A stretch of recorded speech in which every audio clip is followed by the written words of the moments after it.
The views and opinions expressed by the host and guests in this program do not necessarily reflect those of the company or its management. Viewer discretion is advised.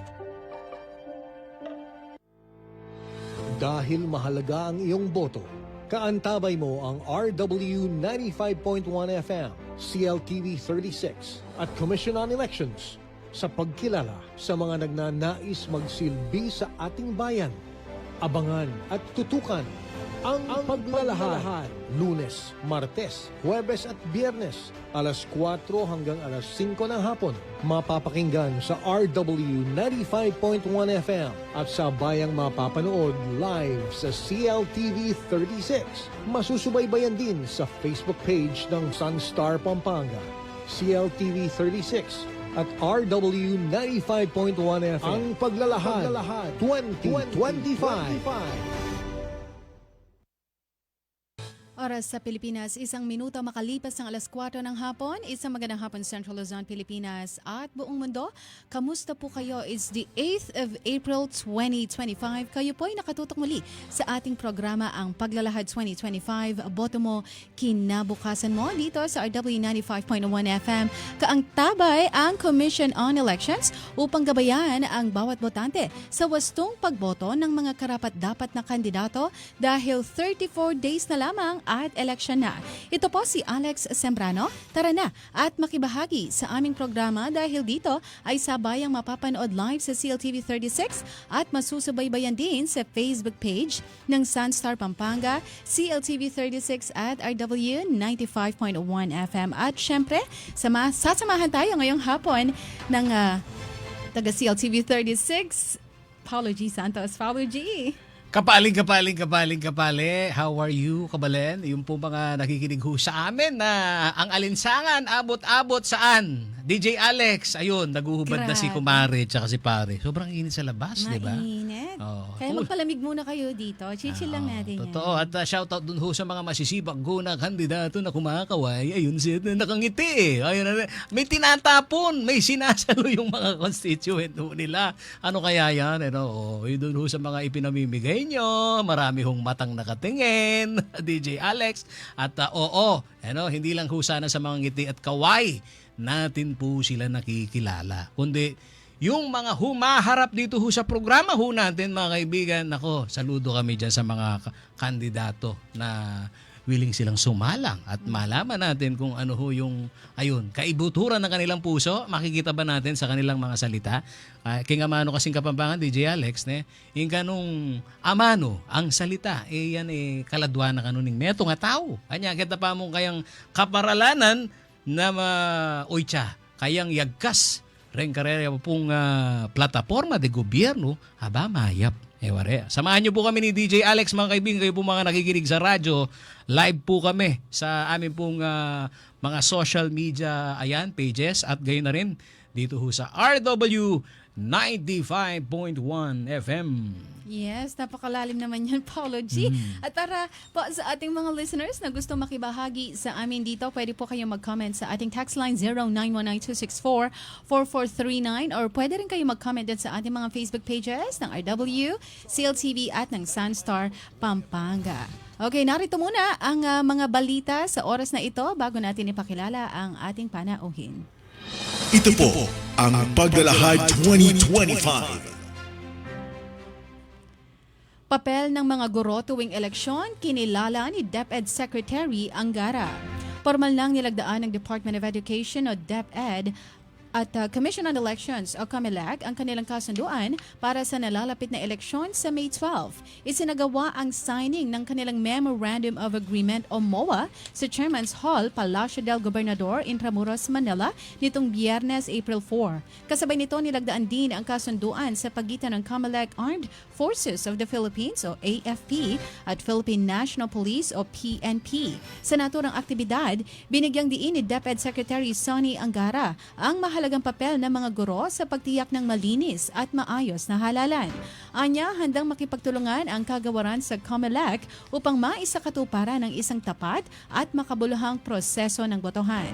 Nagpasalamat din si Angara sa maagang hakbang ng komisyon sa pagsasanay ng libo-libong guro na nagsisilbing tagapangalaga tuwing halalan. Ang kasunduan ay bahagi ng patuloy na pagtutulungan ng DepEd at COMELEC upang bigyang proteksyon at suporta ang mga gurong itatalaga sa mga presinto sa darating na halalan. Oy Nina! Ready pong kaya katamo dala duki Manalbe at sumusubaybay dito sa ating balitan. Hinggil pa rin ho dito ho sa ating halalan. Shoutout muna dito sa ating mga nakikinig at eto, sineshare na ang ating streaming, DJ Alex. Shoutout kay Aris Castillo Pingol, Soy Mabalakat, Christopher Q. Espino. Aba, nakatutok yung mga kasamahan din natin sa pamamahayag. Si Jaja Galang, ayun, yung mga tropan trumpo, nakabantay ko dito sa takburin ng kampanya ng mga kandidato. Opo, kasama niyo po kami nagbabantay. Sa iba pong mga balita, mga kaibigan, anong meron? Nagsagawa ho ng isang Special Electoral Board Training ang Police Regional Office 3, PRO3 mga kaibigan, upang masigurong handa at may sapat na kaalaman ang kanilang mga tauhan sa pagtupad ho ng tungkulin sa nalalapit na halalan. Layon nitong tiyakin ang pagiging profesional at patas ng mga pulis sa panahon ng eleksyon. Dapat lang yun, DJ Alex. Yung mga alagad ng batas natin, dapat patas. Walang kinakampihan, walang kinikilingan. Itinahuso ang training sa PRO3 Patrol Hall. Diyan ho sa Camp Oliva, Ciudad ng San Fernando, Pampanga. Nito lamang hong nakalipas na araw ho ng Lunes, April 7. Bilang paghahanda ho yan sa 2025 national and local elections at sa Bangsamoro Autonomous Region in Muslim Mindanao o BARM Parliament elections. Pinangunahan ho, shoutout dito ho sa mga nakikinig sa radyo. Ayun, nagmamaneho si Kuyang. Sinong nanguna? Si Attorney Elmo Duque, ang Assistant Regional Director ng COMELEC Region 3, na nagbigay ho ng masusing kaalaman hinggil naman ho sa mga batas na panghalalan, tamang proseso at paggamit ho ng vote counting machines o yung tinatawag ho na VCMS. Dapat maging particular tayo dito, Lolo Ray. Yung mga terminong ganyan, yung mga acronym na ganyan na DJ Alex, VCMS. Sumailalim din ho ang mga kapulisan sa hands-on training at simulation process ng mga posibleng senaryo sa araw ho ng eleksyon upang matiyak ang maayos at organisadong pagdaraos ho ng botohan. Bilang bahagi ho ng deployment strategy ng PRO3, may mga piling tauhan na itinalaga sa rehiyon dito ho sa BARM, mga kaibigan, upang magsilbing mga electoral board members, lalo na ho sa mga lugar na kulang sa mga guro o may mga bantaho sa seguridad. Shoutout sa mga guro, DJ Alex, hindi ng mga bayani natin paghahalalan. Yes, ayon ho kay Police Brigadier General Jean Pajardo, Regional Director ho ng PRO3, mahalaga ito hong hakbang ho na ito, ang pagsasanay upang suportahan ang COMELEC at mapanatili ho ang integridad ng halalan. Partikular na sa mga sensitibong lugar gaya ho ng BARM. Dagdag pa niya, sinanay ang mga pulis upang maging neutral. Big word, Lolo Ray, neutral. Ba't ka tumatawa dyan, paring Vic? Neutral at maasahan sa pagganap ng tungkulin bilang electoral board upang matiyak ang seguridad, lalo na ho sa mga lugar na itinuturing na election hotspot. Samantala sa iba pang balita, COMELEC nagbabala sa mga kandidato hinggil sa paglabag sa anti-discrimination guidelines. Ipinag-utos ng COMELEC nitong Lunes, April 7, na magpaliwanag ang dalawang kandidato kaugnay ng kanilang mga seksista at mapang-abusong pahayag na binitawan sa kanilang mga kampanya.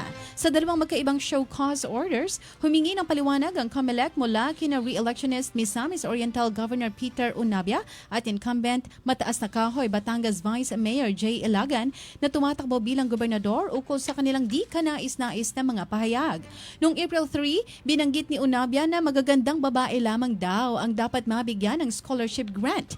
Nagkomento rin siya tungkol sa paglala ng kondisyon ng mga pasyente kung lalaki o pangit na nurses ang mag-aasikaso sa kanila. Samantala, sa kampanya ni Batangas gubernatorial candidate Mayor J. Ilagan, sinabi niyang laos na ang kanyang kalaban na si former Batangas Representative at aktres na si Vilma Santos. Bunso nito, iginiit ni COMELEC Chairperson George Garcia, dapat nang maihinto ang ganitong uri ng mapang-abusong pahayag mula sa mga kumakandidato. Batay naman sa Task Force on Safeguarding Against Fear and Exclusion in Elections, ang mga pahayag tulad ng nabanggit ay labag sa COMELEC Resolution number 11116 or the Anti-Discrimination and Fair Campaigning Guidelines para sa darating na halalan. Nakasaad sa Section 3 ng naturang resolusyon na ang sino mang gumawa ng mga akto ng pang-aapi tulad ng diskriminasyon laban sa kababaihan ay mananagot sa paglabag sa batas ng halalan bilang pagtalima sa Section 13 of Republic Act 9006 and Section 261E of the Omnibus Election Code at iba pang mga kaugnay na batas. Abak na balen! Abak na! Kareta pong makiramdam ke kami na o yan, ating masusumame, DJ Alex. Karetang diskarte na rin aliwang kandidato. Di ba? Minsan, adwang-adwa na, Lolo Ray, yung ating mga kababayan na mga butante. O, di ba kuya? Pagka yun hong mga patawa ho nila, hindi na nakakatawa. At yun, sexist comment. Di ba, DJ Alex? Kung gusto ho ninyo magpatawa, at kung gusto ho ninyo na talagang complete entertainment, kung minsan baka merong biglang-bigla na lang nag-i-split Kasama ho dun ho sa... So kayo sa comedy bar? No po nga po. Diyos ko po. Ay, abak na nga po kaninin O pakakalali ko po kahit ho meron hong nakangiti ho sa inyo, andyan ho, meron hong mata ng mga bata, di ba? Diyan din ho mga kaibigan nagkakatalo. Kung gaano ho ka-responsable, yan pong mga kandidato, mga kaibigan sa kanila pong mga binibitawang salita, comment, di ba? Meron nakikinig na bata, di ba? Ay, sus, Mariosep, hindi na po yung kako pong balita, kayo kakaluguran. Naano yan, nadarinig kakatamon daladuki. Cookie ni Mocha. Cookie ni Mocha, ang sarap-sarap. Yan ho ang lyrics ng campaign jingle na inalmahan ho ni Bataan First District Representative Geraldine Roman. Mga kaibigan, sa kanya hong open letter kay social media personality Mocha Uson na tumatakbo po bilang konsilor ng Manila 3rd District. Pinunaho niya ang linya na ginamit sa naturang kanta na viral ngayon. Sumasayaw pa, Lolo Ray. Ayan, nakikita ng ating mga followers, ni Diyos ko po, cookie ni Mocha ngaran nakasad ho sa liham na hindi cookies ang kailangan ho ng sambayan ng Pilipino. Alam mo, natatawa ako mga kaibigan ko. Sige, may hawig ko kasi sa ibang salita. Sabi nga nung ilan, DJ Alex, nasa isip lang naman yan Ikaw ang nag-iisip dyan Kaya lang mga kaibigan, kung sa interpretasyon ho ng marami, ayun, nagdudulot ng ibang meaning. Baka na bali, nadarinig netizen kaya katamo. Ayan, mga kaibigan, kundi solusyon daw sa mga problemang kinaharap ng bansa, hindi daw cookies, bilang chairperson ho ng House Committee on Women and Gender Equality, tinulig sa ho ni Representative Roman ang objectification ng katawan ng mga kababaihan kahit pa ito'y satire o biro lamang. Sa huli, binigyan din ho ng mambabatas na dapat gamitin ng mga public figures, ulitin natin, dapat gamitin ng mga public figures ang kanilang plataforma ng may integridad at respeto at magsulong ho ng mga proyekto sa tamang paraan ng walang halong gimmick o biruan. Seryosong usapin kasi ito, DJ Alex, di ba? At yan muna ang mga balita sa oras na ito. Abangan ang iba pang balita mamaya sa CLTV News. Samantala sa ating pagbabalik, ating makakasama ang kasalukuyang alkalde ng siyudad ng Mabalacat, Mayor Chris Garbo. Alamin ang mga programang kanyang isusulong para sa mga Mabalakenyos kung sakaling siya ay manatili sa pwesto bilang alkalde ngayong darating na eleksyon. Ito po ang inyong programa, ang Paglalahad 2025. Boto mo, kinabukasan mo. Philippine Standard Time, 4:14. Ang Paglalahad sa RW 95.1 FM.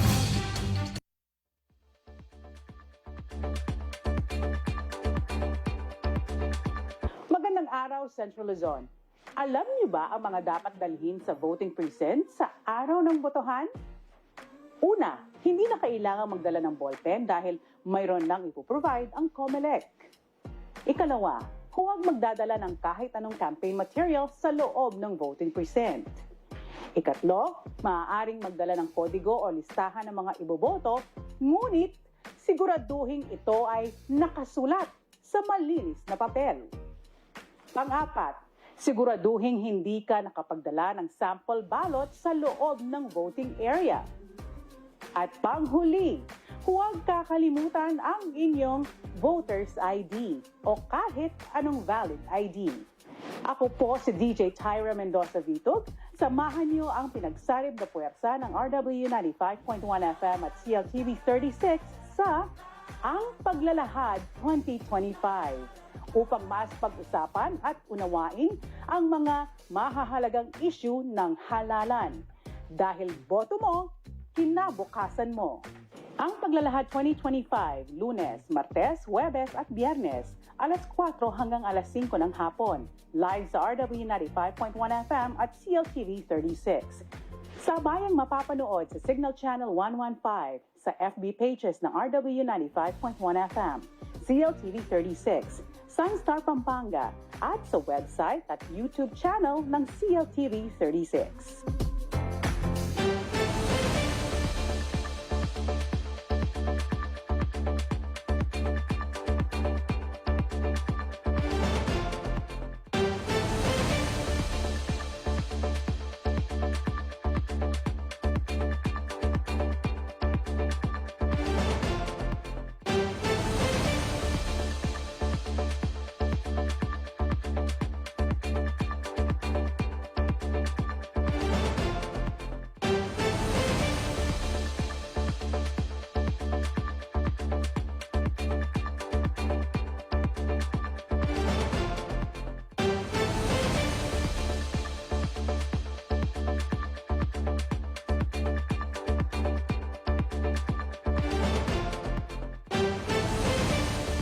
Philippine Standard Time 4:16. Nagbabalik po ang inyong programa, ang Paglalahad 2025. Boto mo, kinabukasan mo. Ako po si Alex Zambrano, kasama pa rin dito sa studio Paolo G ng CLTV 36.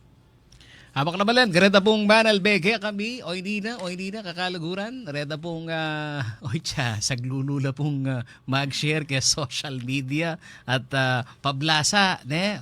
Usong-uso na po ngayon pa mag-live. Diyos ko po nga pong gino. Sige, pakilala ko na DJ Alex, ha? Para ho sa mga nakatutok dito ho sa radyo. Ayan, sabayan ho ninyo ang aming pong talakayan. Ano?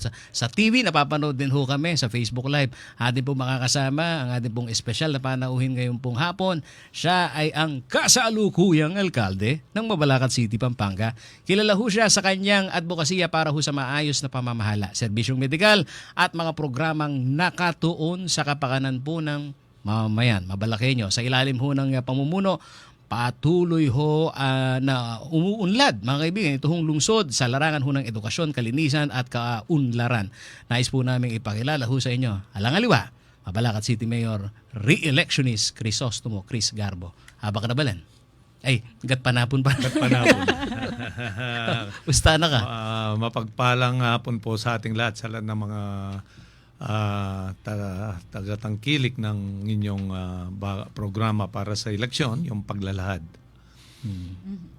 Alam mo, Paolo G, napaka-importante na malaman natin at marinig yung mga plataforma ng bawat kandidato. But I believe it is equally important na malaman natin yung background nila, yung upbringing nila, para malaman natin kung saan nagmumula yung kagustuhan nila na magsilbi sa kanilang bayan. Amen. Yes, di ba? Mayor, kamusta po ang pag-iikot ninyo? Halos isang linggo na po nakalipas nagsimula ang pangangampanya. Yeah, maganda naman yung ating pag-ikot, ano, at marami naman ang yung mga mainit na pagsalubong sa atin ng ating mga bawat barangay, no? Mga caucus natin magmula nung barangay consultation until this past how many days na 5 days na meron ng regular campaign at maganda pa rin ang ating nakikita sa mga kababayan natin dahil sa mainit nilang pagtanggap. Siguro that shows na ako naman every now and then always this is my 12th year of election. No? Pang-12 ko ng election nito, and the only thing na medyo mabigat ngayon dahil yung kalaban natin dati nating kasamaan. Yun lang ang medyo natin ngayon nakikita na very naging challenging lang na ganon. And we don't know, in politics, kung minsan wala naman tayong permanenteng kasama, wala rin tayong permanenteng kaaway. Ganyan talaga. I've been here for 33 years in politics at nakita ko naman na kung ano na yung aking ano sa tao ng mabalakat, no. Marami ako even in 1992 na nag-intern pa lang ako sa Doctor of Medicine dito sa Jose B. Lingade. Marami na tayong naipakita na pagtulong, especially sa mga kababayan natin na nagkakasakit na nakikita natin sa Jose B. Lingade Memorial Hospital. At doon siguro, doon naubog yung aking malawak na pagsiservisyo at yung pagkakakilanlan sa akin bilang isang politiko. Pero born and raised po ba kayo sa Mabalacat? Yes, I was born and raised in Barangay Tabon, Mabalacat City. At this is the boundary between the Tarlac and Pampanga. So doon ako, dahil ang father ko is an overseer, yung rito, yung overseer siya ng mga Miranda family.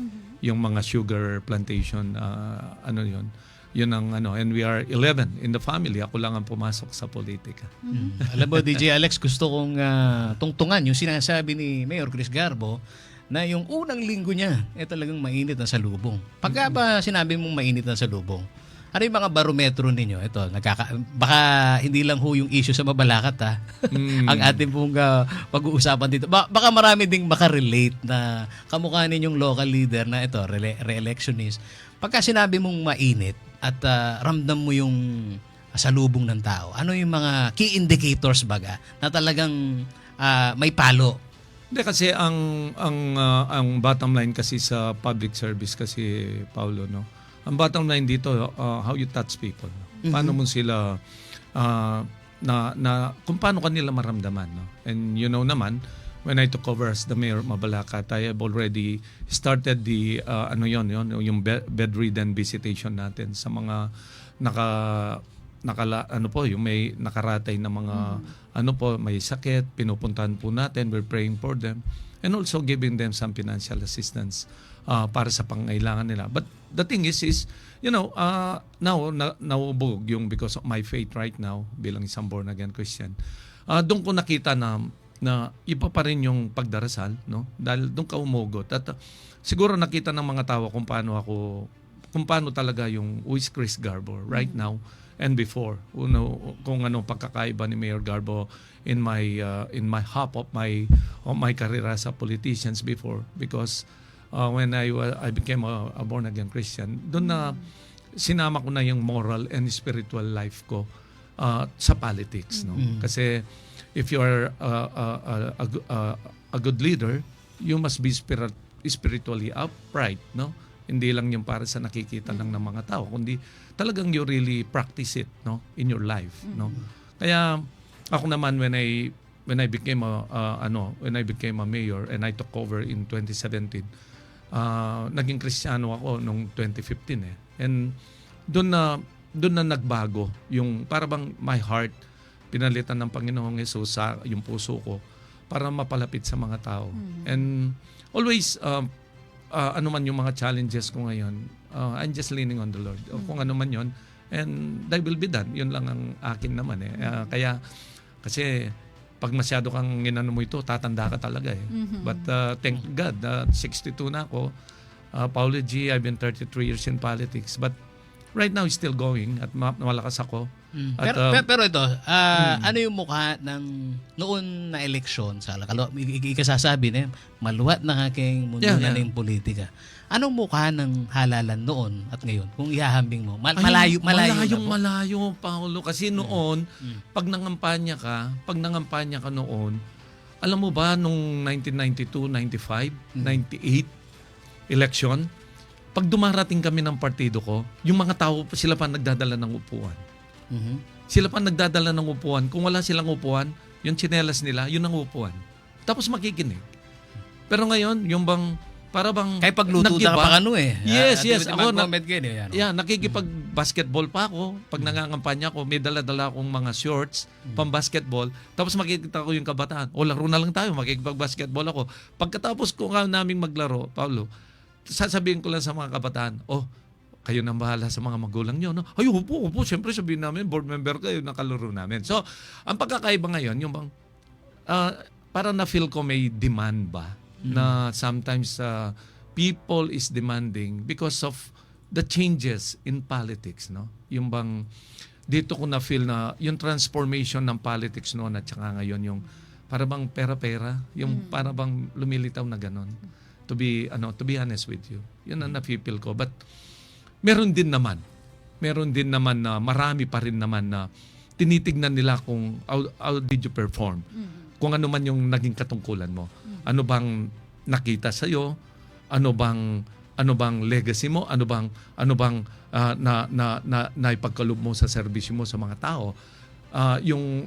In terms of service Kasi ako nakita mo ang parati ko kasing dito, ang battle cry ko, health is wealth, at ang mayroong dito yung sakit ng kalingkingan, sakit ng buong katawan, di ba? Yes. Yung bang pag may nagkasakit sa pamilya, kahit na nasa middle income ka, sipin mo, Paulo, pag nagka-dialysis yan, Masasakit pag yan. nag-cancer yan, nagkaroon ng cancer yan, napakahirap sa buong pamilya. Krisis ang mangyayari. Krisis. Tapos sasabihin, kung 5 silang magkakapatid, tapos salat din sila sa buhay lahat. Nagkasakit yung nanay, ate, yung kung saan nandun yung nanay, nagkasakit siya. Paano yan? Wala rin kami. Hindi namin nangarinala. So, yun ang naubog sa akin. That's why I have focused dito. Kasi sabi ko, kahit ano pa yung mga progreso. Kasi yung mga 20% development fund, regular lang yun Yung development, regular yan. Progress, okay yan. No? And of course, magta-touch ka rito dapat. Hindi lang yung para bang, yung sa health ka lang. Siyempre, titignan mo rin yung kinabukasan ng mga kabataan. That's why, ina-upgrade natin yung educational sector natin.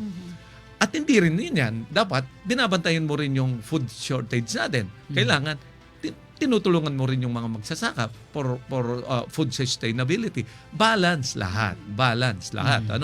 Kailangan, ganun mo i-approach. And, salamat, dito ako naubog dahil nga naging counselor ako, 1-term counselor, 3-term board member, naging vice mayor ako, 3-term board member again, tapos naging vice mayor ako, naging mayor ako. So those things that ako kasi may nakikita ko pag I always learn my lesson, no. Pag may nakikita kong di maganda, tapon ko 'yun. Pag nakita ko maganda, kaya pag nakita nung kasama ko si nanay during yung mga health program niya, doon ko nakikita ko kung ano man yung nakikita ko kay nanay noon, doon ko ginagawa yung nadagdagan ko tsaka yun. Kaya doon ako na-develop yung aking mga ideas sa kung paano how to serve the people of Mabalacat. Alam mo pa, napakasarap pakinggan na yung politiko, may takot siya sa Diyos, di ba? He's a Christian and natuwa naman ako dyan. Balikan ko lang po kanina, na-mention po ninyo, Mayor, na naging intern po kayo sa JBL. Opo. Are you into medicine? Yeah, I Ano po ba yung graduated Doctor of Medicine. Oh, I see. Were you able to in practice 1992. Opo, nakapag-intern po kayo pero na-practice po ba ninyo? No, After. because during the time that I have to take my board, na-aksidente ako in 1995. Tapos, elected board member na ako noon. Oh, I see. Kaya nga ang joke ko, hindi po ako nakapag-board exam sa medicine ko, pero naging board member naman ako. Sabi ko, the calling of the Lord. Yes po. Yun ang hindi mo alam And yung calling ko ay siguro nandito sa public service din, sa politika. Kaya dito ako tinawid. Kasi kung naipasa ko yon, hindi ako na-aksidente, napasa ko yung board exam. Kasi ang pangarap ko maging surgeon ako Baka, Galing naman. na ako noon. Baka umiwas na ako sa politika. Karinig Manal Becca katamo interactive itong ating programa. Yeah, Dahil ang binabanggit mo, medicine. Opo. Katami noon ng panahon, napakabigat magpaaral ng Yes. doktor. Tsaka matatalino lang yung mga Gaano ka, iba-iwari kayong buhay ng pamilya, Kara? Galing ka ba sa mayamang pamilya? Hindi naman po mayaman, hindi din naman mahirap dahil nga ang tatay ko, overseer, siyang umahawak sa mga farmers natin sa 5 barangay sa Mabalacat. At yung mga kapatid ko nakapagtapos na rin, pinagtutulong-tulungan. Meron din kaming yung pinaka-youngest namin natapos ng business administration. Out of 11 siblings, 5 lang kaming nakatapos. Dahil nga sa hirap, pero nung pagdating na sa amin yung tatlo, nakapag-aral kami sa mga exclusive school. Nag-graduate ako sa Civil Year School or Sacred Heart Seminary noon. Tapos yung kapatid kong, dalawa kami nag-graduate doon, yung bunso at saka ako. Tapos yung pangalawa naming bunso, yung babae, nag-graduate sa Holy Family. Graduate din yon ng dentistry. Dentist Alam mo, na siya. DJ Alex, pagka pinasok mo yung public service, talaga nakatuon lahat ng mata ng tao sa iyo. Totoo po yan. Mula sa track record mo, no, kay ba't Ninong Imana, nga na. Totoo po yun. Naning pami biyebye, nakita minuna, nga na. Totoo po yan. Ne? Totoo po yan. King kasalungsuhan, sa kalagayan mo ngayon, ano yung mga major challenge na pinakikitunguhan mo? Lalong-lalo na kapag usapin ng kritiko, yung mga binibitawang salita. Kasi pagka, ayan, nahalukay kung saan pamilya ka galing, anong estado ng yaman mo ngayon, at kumusta ka, di ba? Yeah. Paano mo hinaharap yung mga ganun? Ano po yung kasi yung yaman, ano po yung level of yaman na sinasabi. Kasi po hindi naman natin masasabi kung ano yung level eh. You know, I've been here for 33 years. Yung asawa ko kahit paano nagtrabaho. Ang ibig ko sabihin dito, wala na bang karapatan ng isang tao na umunlad? Yun ang ibig ko sabihin. Hindi mo dapat usgaan ang kapwa mo, whatever ano man yung status in life. Ay, narating nila sa buhay. Because, you know, a word will just remain a word. But the accuser, siyang magbibigay ng ebidensya niya kung nag-a-accuse siya. At pag sinabi mo sa akin na ganito ka, you tell me what are the levels na sinasabi mo sa akin. Because I will not answer you. Because I am the one who's handling the truth. Diba? Kahit normal lang na buhay. Ang naninira, alam niya mismo na siya'y naninira. At yung taong sinisiraan, Paulo, alam din niya na sinisiraan lang siya. Nako, Paolo G, lumalalim ang usapin natin dito. Magko-commercial break muna po tayo. Magbabalik ang inyong programa, ang Paglalahad 2025. Boto mo, kinabukasan mo. Philippine Standard Time, 4:32. Ang Paglalahad sa RW 95.1 FM. Mahalaga ang bawat boto sa halalan. Pero paano natitiyak na secure at protektado ang ating boto? Halina't ating alamin ang mga security features ng Automated Counting Machine o ACM. Umpisahan natin sa balota. Ballot security. Ang bawat balota ay dinisenyo na may natatanging QR code at security marks para ang balota na tatanggapin ng makina ay iyon lamang para sa presinto na iyon. Access control. Tanging ang itinalagang electoral board ang otorisado at maaaring magpatakbo ng ACM gamit ang kanilang user-specific passwords at smart card security keys. Voter Verified Paper Audit Trail o VVPAT. Ito ay ang pisikal na resibo kung saan pwedeng iberipika ng mga botante kung tama ang nai-record na boto ng makina. Digital Signatures. Ang bawat makina ay may digital signatures para magsilbing patunay na totoo ang election results. Data encryption. Sinisiguro nito na ang lahat ng tinatransmit o pinapadalang data kasama ang election results ay encrypted para mapigilan ang unauthorized access o tampering. Secure transmission of results. Ang resulta ng halalan ay ipapadala ng sabay-sabay sa 7 data servers sa pamamagitan ng secure at redundant communication channels. System logs and audit trails. Ang ACM ay mayroong detalyadong talaan ng lahat ng aksyon na maaaring suriin upang makita ang mga naging aktibidad ng makina. Nagsagawa din ng local source code review kung saan sinuri ng mga local stakeholders, kabilang na ang mga accredited political parties, IT experts at mga civil society organizations ang source code ng automated election system upang matiyak na ang software ng sistema ay sumusunod sa mga legal, technical at security standards at walang mga kahinaan o malicious code. Bilang pagsunod sa batas, sumailalim din sa International Certification Entity o ICE review upang matiyak na ang software at hardware ng AES ay sumusunod sa international standards para sa accuracy, security at reliability. Sa makabagong halalan para sa makabagong Pilipino, sisiguraduhin ng COMELEC na ligtas, secure at protektado ang bawat boto. Maraming salamat po. Para sa karagdagang impormasyon, sundan ang mga official social media accounts ng 95.1 FM.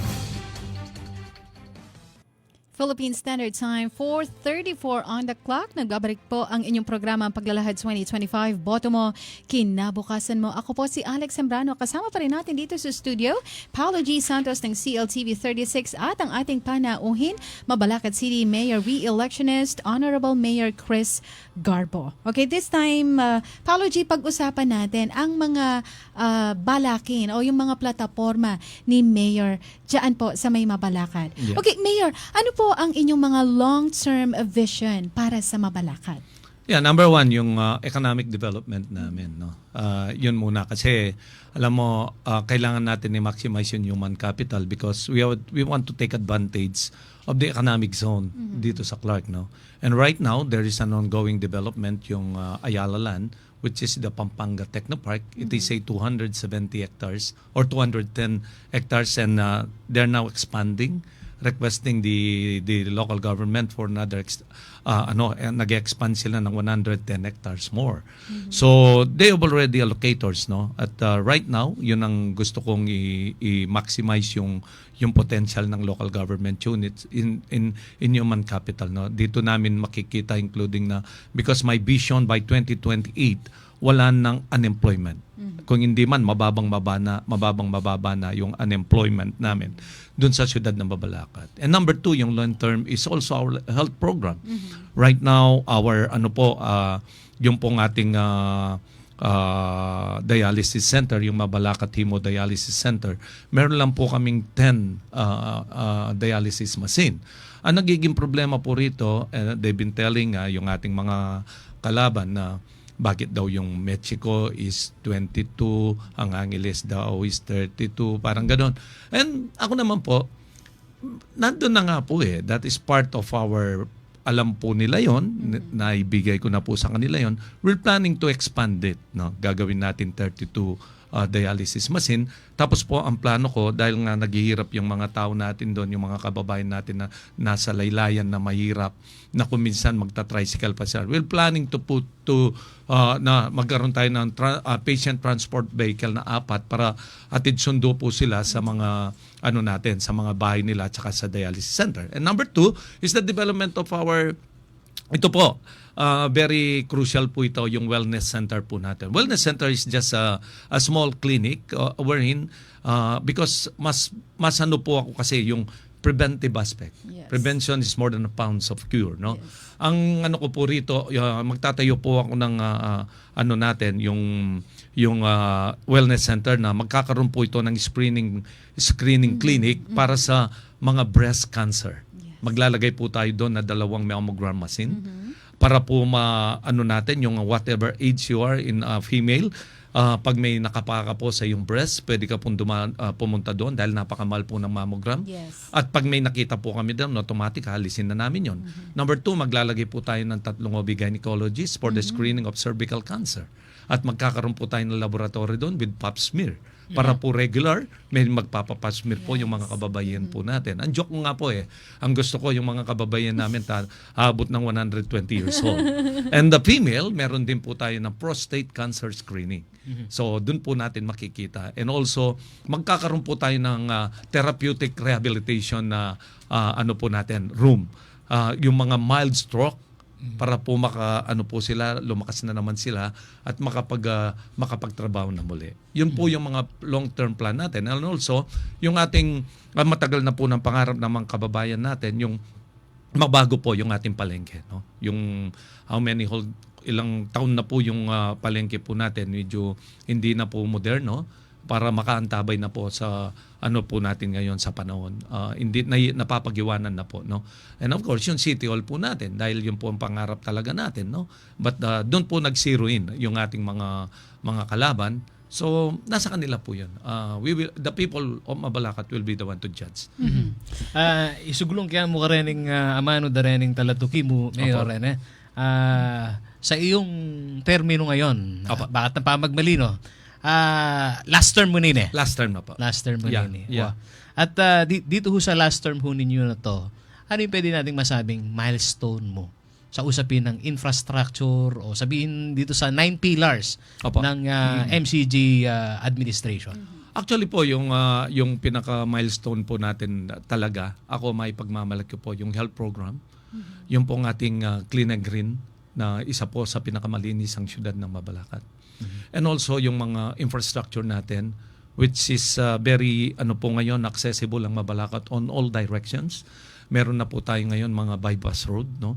At ngayon po kabubukas lang po namin, how many years, almost a year na po binuksan namin yung Simar Road extension ng San Joaquin. And right now po we are planning to open yung Santa Ynez exit going to Atlubola. So yun po yung mga milestone natin. And right now, we are already engaging with the BJMP with regards po na magpapatayo na po tayong sarili natin ng custodial facility doon, dahil talaga pong yung mga po natin, no, deprive of liberty natin na mga kababayan, napakalayo pa po sila gustong bisitahin ng ating mga kababayan.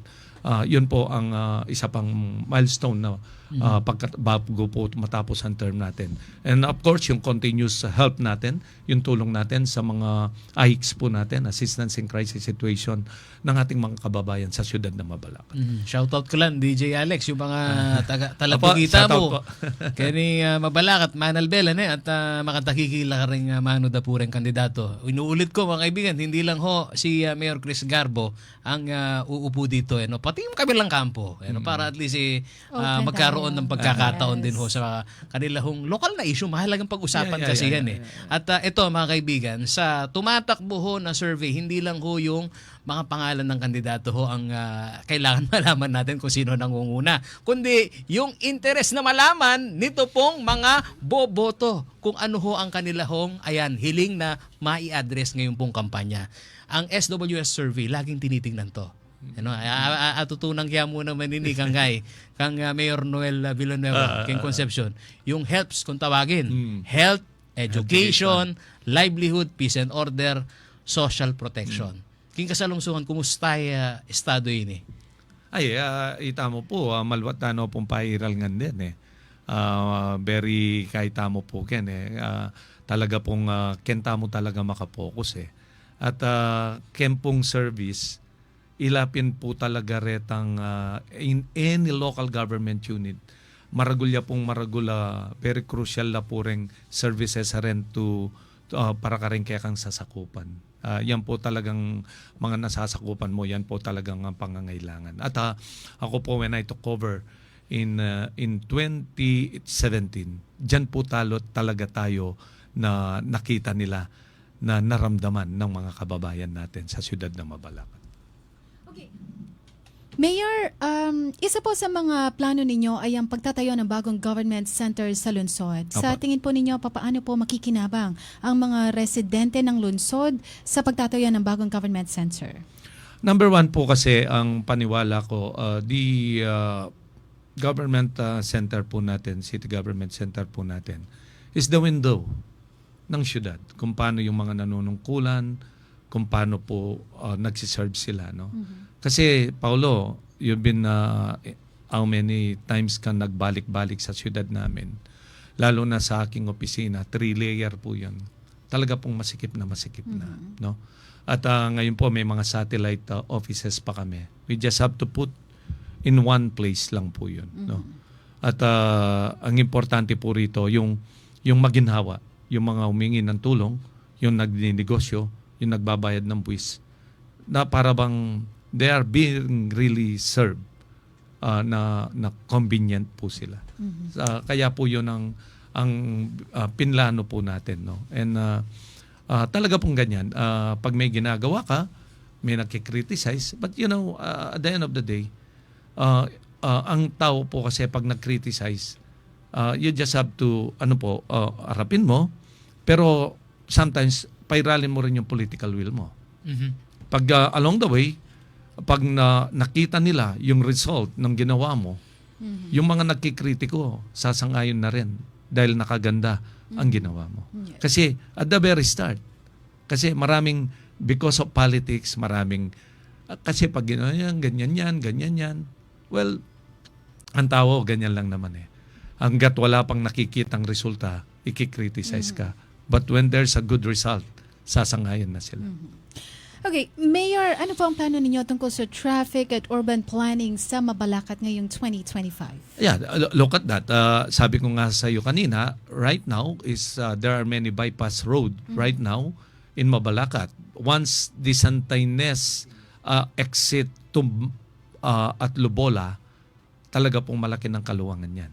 Ito lang pong during our test traffic po namin dito sa pagbukas po ng San Joaquin, nais po yung traffic dito sa junction ng Mabalacat Public Market going to Clark, south and north, and going to Santa Ines.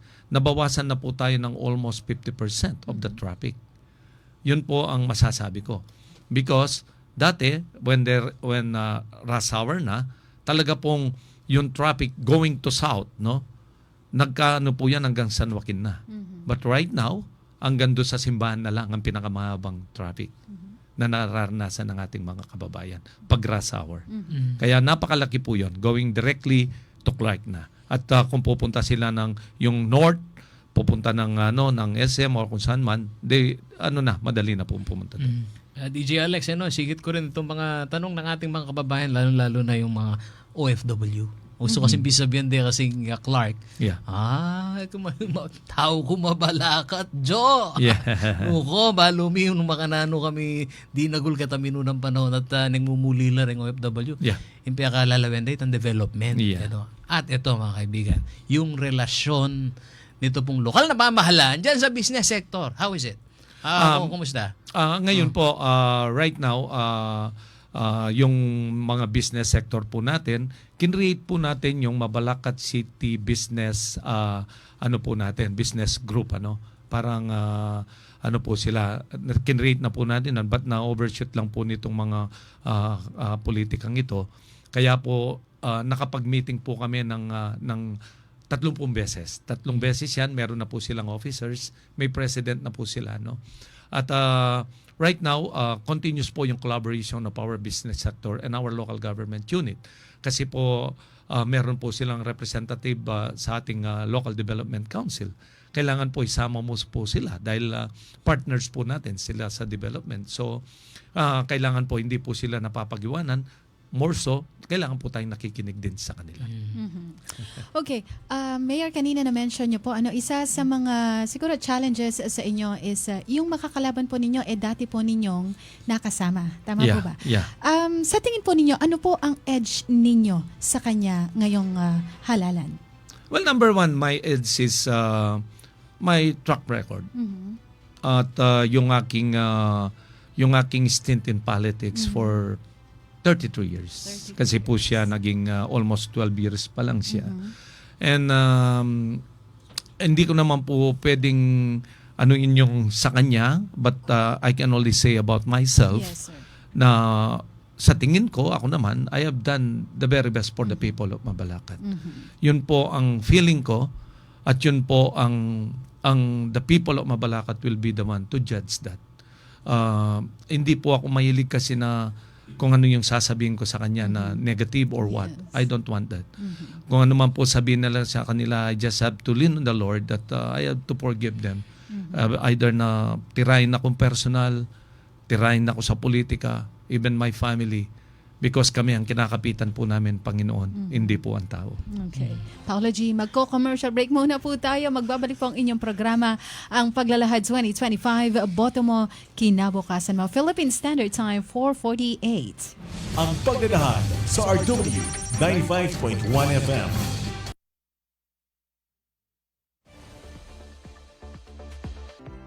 Handa ka na bang bumoto sa 2025 national and local elections at BARM parliamentary elections? Sa May 12, 2025, boboto tayo para sa senador at party list at para sa mga lokal na opisyal. Ang mga kababayang botante natin sa Bangsamoro Autonomous Region of Muslim Mindanao o BARM ay boboto rin sa kauna-unahang BARM parliamentary elections. Ang regular na oras ng botohan ay mula alas 7 ng umaga hanggang alas 7 ng gabi. Para sa mga persons with disability, senior citizens, kasama ang kanilang assistors kung ang mga ito ay rehistradong botante din ng kaparehong polling place at gayon din ng mga buntis, maaari silang bumoto ng mas maaga. Sa pamamagitan ng early voting hours, pwede na silang bumoto simula alas 5 ng umaga. Para sa inyong gabay, ito ang 8 hakbang sa pagboto. Una, lumapit sa Electoral Board at sabihin ang inyong pangalan, precinct number at sequence number. Ikalawa, titingnan ng Electoral Board kung ang inyong pangalan ay nasa Election Day Computerized Voters List o EDCVL at titingnan din kung may marka ng indelible ink ang inyong kuko. Ikatlo, kung walang marka ng indelible ink, i-verify ng Electoral Board ang inyong pagkakakilanlan at papipirmahin ka sa EDCVL. Ika-4, ipapakita sa iyo ng EB chairperson na maayos at malinis ang balota. Ilalagay niya ito sa ballot secrecy folder at ibibigay sa iyo kasama ang marking pen. Para sa mga botante sa BARM, 2 balota ang ibibigay. Isang balota para sa national at local elections at isa para sa BARM parliamentary elections. Ika-5, pumunta sa voting area at bumoto sa pamamagitan ng pag-fully shade ng oval bago ang pangalan ng kandidato na nais mong iboto. Tandaan, huwag mag-overvote. Ika-6, matapos mag-shade ay ipasok ang balota sa Automated Counting Machine o ACM. Hintayin na lumabas ang resibo at tingnan sa screen ang ballot image ng iyong balota. Ika-7, suriin ang inyong resibo at ihulog sa nakatakdang lagayan. Ibalik ang folder at marking pen. At ang huli, magpalagay ng indelible ink sa kuko ng kanang hintuturo. Lumabas na ng polling place pagkatapos bumoto. O diba, madali lang. Kaya bumoto na sa makabagong halalan. Babalik ang Paglalahad 2025. Philippine Standard Time, 4:51. Nagbabalik po ang inyong programa, ang Paglalahad 2025. Ako po si Alex Sembrano. Kasama pa rin dito sa studio, Paolo G. Santos ng CLTV 36 at ang ating panauhin, Mabalacat City Mayor Re-electionist, the Honorable Mayor Chris Garbo. Bago mo ibigay yung huling question mo, ito muna, magbabasa lang muna ako ng mailan sa mga comments. Ang dami kasi ng comments but we can't read. Umaapoy ang ating comment, mga We kaibigan. can't read them all. From Win Pamintuan Team, MCG Matatag, from De La Cruz Girly Joy, Buricula Pudang Project ng Mayor Garbo Ngening 2025 bilang metong kupong cancer patient. And from Maria Liberato, MCG Solid. Okay. At sa pagkakataong ito, mga kaibigan, kayo po mga nakikinig ho sa radyo, ayan, shout out ho dun ho sa mga karatang memalen, malinsangan. At yan, hindi ho makatulog dahil ho sa ingay ho ng mga nangangampanya. Ito ho, bidang-bida, Mayor Chris Garbo, ang mga mahihirap pagkahalalan. At kami po, mga kaibigan, na limbonis kami. Kita pong panahon na ng pandemya, higit mi po ninula rin mag-perform. Makananula naman po, mi kaya duwangan din pong, ayan, local chief executive, ang gapo mo naman po yung sanggunian. Pero ito, ako realization ko, sa panahon ho ng kagipitan, nakikita talaga yung mahusay na leader. At ngayong halalan, bidang-bida ho yung mga mahihirap. Sila ho ang laging ina-address ho ng mga kandidato. Nung panahon ng pandemya, doon ko rin nakita kung gaano ho kahirap yung mga informal sector. Mayaman ho ang Mabalacat City. Kumusta ho yung pong mga maituturing ho nating nasa laylayan? At ano ho ang masasabi ho natin na sa inyong termino ay ikit na daadam naman na puren tao? Mabalacat po kasi ang mga informal natin sectors, yung nasa laylayan.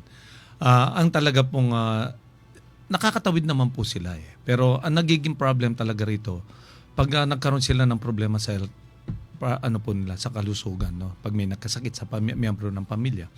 At sa akin naman, marami naman po tayo economically, tumaas po yan, marami po tumaas po yung ating employment.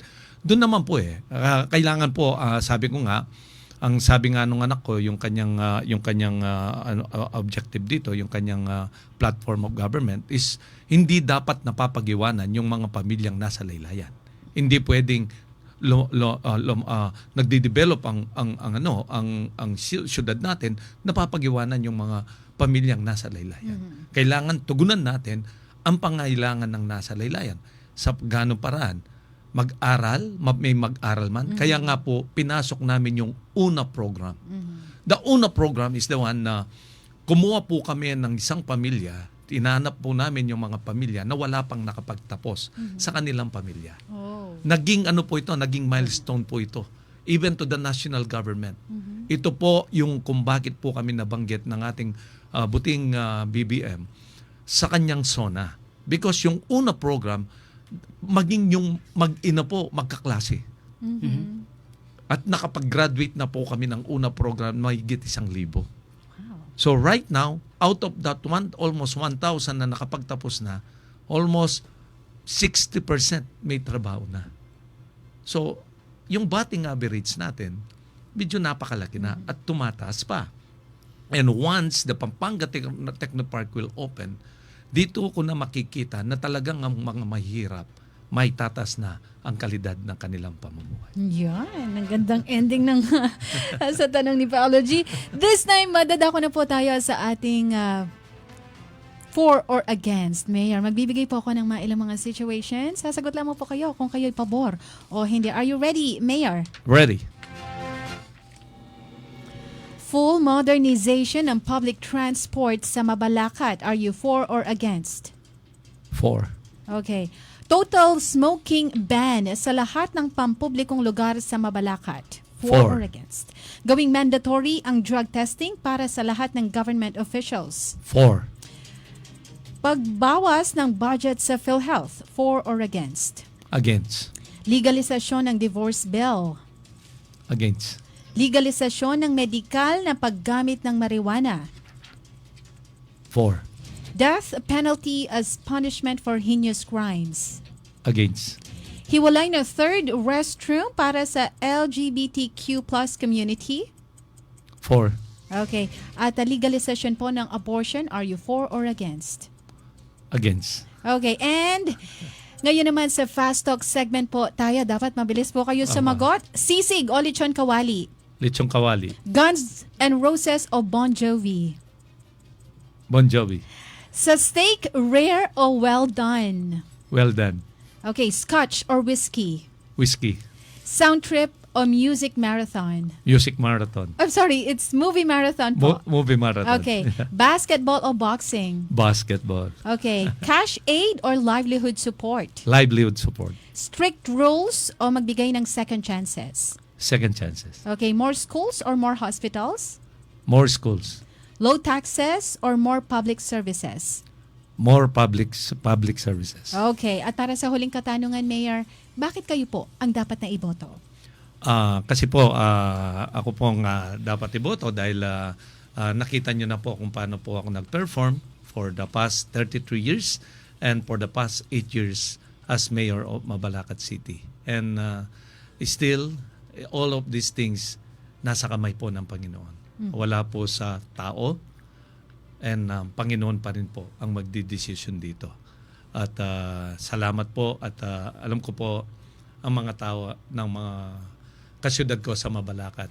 Kayo po ang makapagsasabi nito. Wala pong perfect na tao, wala pong perfect governance.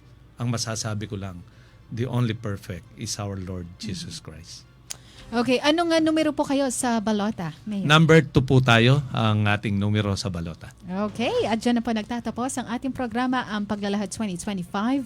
Boto mo, kinabukasan mo. Ating nakapiling sa studio, si Mabalacat City Mayor Re-electionist Chris Garbo. Thank you so much, Mayor. Paolo G. At dun ho sa mga, nagtatanong, paano ho sila pwedeng sumalang dito ho sa paglalahad? Tumawag lang ho kayo sa linya ng telepono at yan ho ang aming pong mga social media pages, mga kaibigan. Meron Chris Garbo, aanyayahan din kita sa programa sa CLTV 36. Meron kaming plataforma 2025 at Tapatang Bayan. Na series ho kasi, mga kaibigan, ito hong ating pong pagsubaybay kung paano ho nila ipuposisyon yung pong kanilang kampanya na inaangat ho nila yung pong gustong marinig ng tao. At tatama dyan naman po sa ating pong mga problema sa ating pong bayan. Tama? Malaki ba tama ko? Malaki. Habang naman din. Alright. Salamat. Maraming salamat po, Mayor, at sa lahat ng tumutok sa ating programa ngayong hapon. Isang oras na naman po ang lumipas at napakinggan natin lahat ang kanyang mga planong nais isulong kung siya'y muling mailuklok bilang alkalde sa Mabalacat City. Ako po si Alex Sembrano at abangan po muli bukas Ang Oh, paglalahad. Thursday pala. Thursday na. Yes, ang paglalahad at 2025. Parang gusto mo pa. Boto mo, kinabukasan mo. Magandang hapon po sa inyong lahat.